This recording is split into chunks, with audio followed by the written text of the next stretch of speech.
The cockpit was silent except for warning tones and heavy breathing. A commercial jet was descending fast with over 100 lives inside. The captain was slumped in his seat, unconscious. The co-pilot's hands were shaking as the runway rushed closer. And that was the moment an 11-year-old girl stepped forward and said something no one was ready to hear. "I can fly." Those words should never exist inside a cockpit during landing. They should never come from a child standing between blinking instruments and a collapsing pilot. But in that moment, with seconds ticking away and no room for mistakes, those 3 words became the only chance this flight had. Most passengers were still buckled in, unaware their lives were hanging by a thread. They didn't know the captain was down. They didn't know the co-pilot was overwhelmed and flying alone. And they definitely didn't know a child was about to change the outcome of everything. This is not a story about luck. This is a story about preparation, courage, and an impossible decision made under extreme pressure. Before we begin, comment below and tell me where you're watching from. Because what happened next will make you question who we think is capable of saving lives. The morning began like thousands of others at a busy airport. Sunlight poured through tall glass windows as travelers hurried past with coffee cups and rolling bags. Business people checked emails, families argued quietly over seats, and boarding announcements echoed through the terminal. Near the end of the line stood a small girl who barely caught anyone's attention. She was 11 years old, traveling alone for the first time. A soft backpack rested at her feet, covered in faded airplane stickers. In her arms, she held a worn stuffed animal, gripping it like a shield. To most people, she looked exactly how she was supposed to look. Quiet, polite, a little nervous. Just another child waiting to board a plane. A gate agent noticed her standing so still and walked over with a practiced smile. The kind adults use when they want children to feel safe. She confirmed the paperwork, slipped a bright tag around the girl's neck, and promised the crew would watch over her. The girl nodded, said thank you, and kept her eyes on the floor. She didn't ask questions, didn't complain, didn't draw attention to herself. When boarding began, passengers glanced at her with soft smiles. Some whispered how brave she was to fly alone. Others barely noticed her at all. No one in that terminal could have guessed what she carried with her. Not in her bag, but in her mind. And no one could have imagined that this quiet morning would soon turn into a fight for survival. What the people at the gate couldn't see was the life this child had lived before this flight. Because long before she ever packed a backpack or held a boarding pass, airplanes had already shaped her world. Her father had been a commercial airline captain. Flying wasn't just his job, it was his identity. And from the time she could sit still, he had placed her beside him, explaining the sky like it was a language. At home, while other kids watched cartoons, she sat in front of a flight simulator, her feet dangling from the chair as her father guided her hands, teaching her what every switch did, why every sound mattered, and how calm thinking mattered more than strength. Then one ordinary day, everything stopped. Her father never came home from work. A sudden medical emergency took him without warning, leaving behind uniforms in the closet and unfinished lessons in the air. Grief didn't make her forget flying. It pulled her deeper into it. She studied because it made her feel close to him, because learning what he loved felt like keeping him alive. She read manuals meant for professionals, watched real cockpit recordings late into the night, practiced emergency landings in storms she deliberately made harder, failing again and again until she stopped failing. Her bedroom slowly turned into something that didn't look like a child's room anymore. Charts on the walls, approach diagrams taped above her desk, notes written in careful handwriting explaining speeds, angles, and procedures. Her mother thought it was a phase, a child coping with loss. She never imagined the depth of knowledge her daughter was building, or that one day, all of it would matter in the most terrifying way possible. When she stepped onto the plane, the cabin felt ordinary. The soft hum of air systems, the faint smell of coffee, the quiet shuffle of passengers finding seats. Nothing about it felt dangerous. A flight attendant led her down the aisle and helped stow her bag, spoke gently, asked if she was comfortable, reassured her the crew would take good care of her. As she settled by the window, her eyes drifted toward the open cockpit door. She caught brief glimpses of the pilots moving with practiced rhythm, hands flipping switches, voices low and focused. It was a scene she had watched thousands of times on a screen, now happening just feet away. While other passengers scrolled on phones or closed their eyes, she noticed details most people ignored. The way the plane rolled slightly during taxi, the pause before the engines powered up, the exact moment the nose lifted from the runway. After takeoff, the flight smoothed out. Clouds stretched endlessly outside her window. A drink was placed on her tray, and for anyone watching, she looked like a normal child passing time. But behind the screen of her tablet, she wasn't playing games. She was reviewing weather conditions at their destination, checking wind direction, visibility, runway alignment, quietly building a mental picture of the approach. As the engines softened and the plane began its descent, her body noticed it before her mind did. The slight forward tilt, the pressure change in her ears, the subtle shift in sound that told her they were coming down. She sat a little straighter in her seat, because something in her instincts whispered that this landing would not be routine. Up in the cockpit, the descent had begun like any other. Clear instructions from air traffic control, steady hands on the controls, routine conversation between two experienced pilots. Then, without warning, the captain felt it. A tight pressure deep in his chest, sharp enough to steal his breath. He shifted in his seat, tried to ignore it, told himself it was nothing. Seconds later, it became impossible to deny. Pain surged through his arm, his vision narrowed, and his body went weak.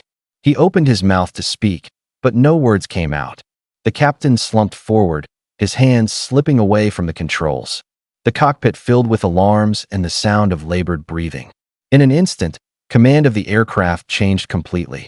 The co-pilot reacted on instinct, stabilized the plane, grabbed the radio, and spoke with controlled urgency, declaring a medical emergency and requesting immediate priority to land. Air traffic control responded without hesitation. Clearance was granted. Emergency crews were alerted. The runway was being prepared for an aircraft that could not afford mistakes. In the cabin, most passengers still had no idea what was happening. But the lead flight attendant heard the tension in the co-pilot's voice, and her heart dropped. She made the announcement calmly, asking for any medical professionals on board to come forward. Doctors and a nurse rushed toward the front. Whispers spread, fear crept in, and calm began to crack. The plane continued its descent, but now it was doing so with a fallen captain. One pilot alone, and a countdown no one could stop. The cockpit was crowded and tense. A doctor knelt beside the unconscious captain, working fast. The co-pilot tried to fly, talk to air traffic control, and monitor the instruments all at once. Her breathing grew shallow. The workload was crushing, and the plane was descending faster than it should. Inside the cabin, fear was spreading. Passengers gripped armrests, whispered prayers, sent hurried messages. The normal calm of a landing was gone, replaced by something heavy and uncertain. The girl had unbuckled her seatbelt. She could feel it in the way the aircraft moved. The slight overcorrections, the unstable rhythm. The same mistakes she had made long ago during her own practice sessions.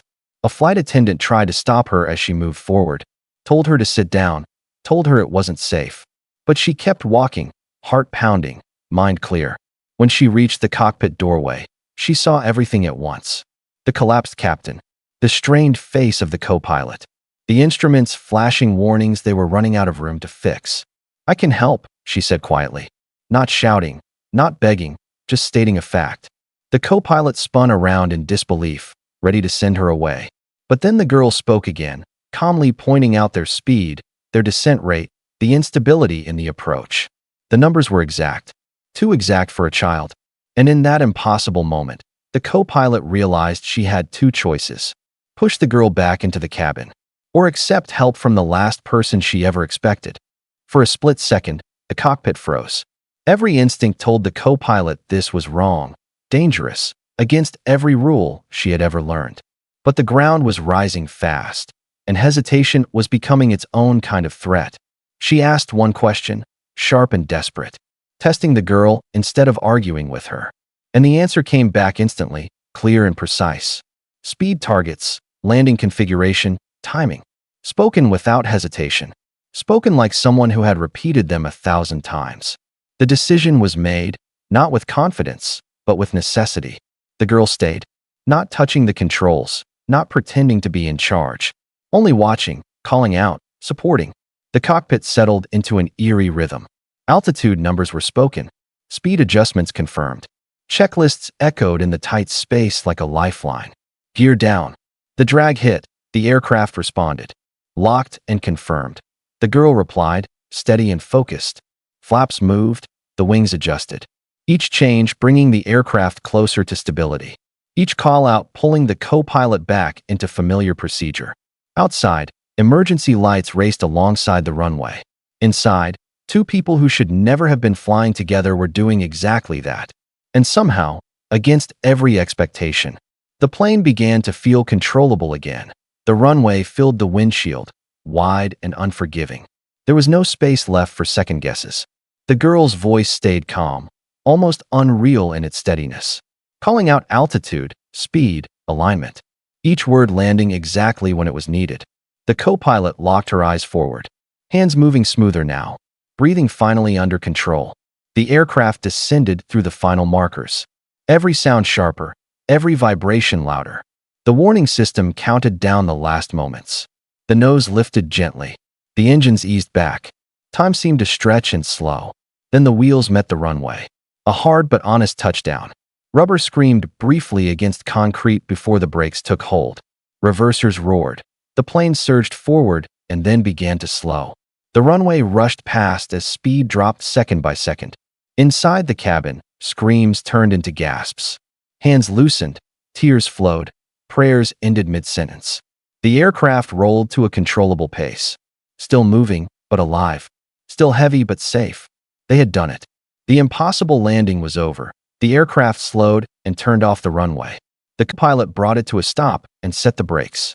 And only then did her hands begin to shake uncontrollably. Emergency vehicles surrounded the plane in seconds, flashing lights painting the cabin walls in red and blue. Medical teams rushed forward with equipment already in motion. Inside the cockpit, the doctor continued working on the unconscious captain, now joined by paramedics climbing in through the open door. Time suddenly moved fast again. The girl stepped back, the weight of what had just happened crashing down on her all at once. She was no longer calm or focused, just small and quiet. In the cabin, passengers were instructed to evacuate. Slides deployed, doors opened, voices shouted directions over the noise. One by one, people left the aircraft, shaken but alive. An airline supervisor forced his way into the cockpit, demanding answers, confused and angry. His eyes locked on the child standing beside the pilot. The co-pilot didn't hesitate. "She helped us land," she said firmly. "When I couldn't manage alone, she kept us stable." There would be investigations, reports, and hard questions later. But in that moment, none of it mattered. Because every single person on that plane had survived.